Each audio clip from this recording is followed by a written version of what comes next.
expert Dave Schwattweiser here now to break it down for it. Should these bust impress people, or it took years to get to this point, Dave? Well, Lauren, initially they might not be that impressive, but when I tell you the ball has just started to roll downhill, I mean it. There are no mob murders in this indictment, but sources tell me there could very well be more charges coming. This case against the local wise guys is a work in progress.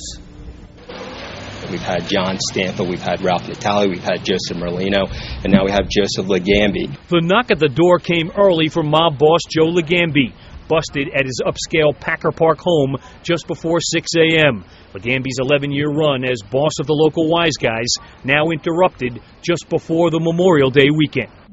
The drumbeat of enforcement is growing louder, and organized criminal groups throughout the country should hear it and take notice. Legambi's most trusted sidekick, Anthony Staino, long thought to be the underboss of the local mob, was also arrested at his South Jersey home as he headed out to work.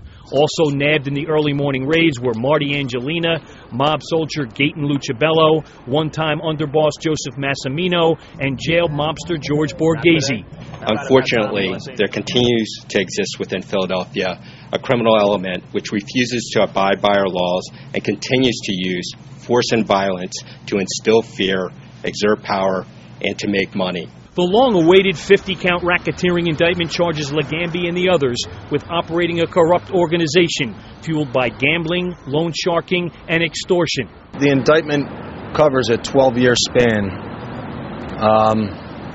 Notably, no one was physically harmed in that entire 12-year period. Well, sooner or later, I guess they had to do something or get off the pot. The indictment includes threats of violence. In one exchange, Staino tells an extortion victim, quote, "You know this. I'm going to kill him, okay? I'm telling you right now, I'm going to kill him."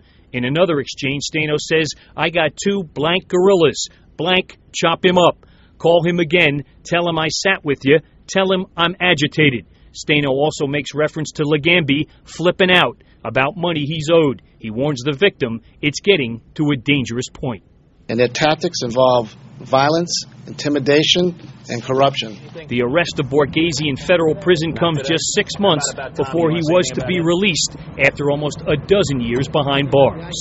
I think he'll be a stand-up guy. You don't think he would cooperate? No.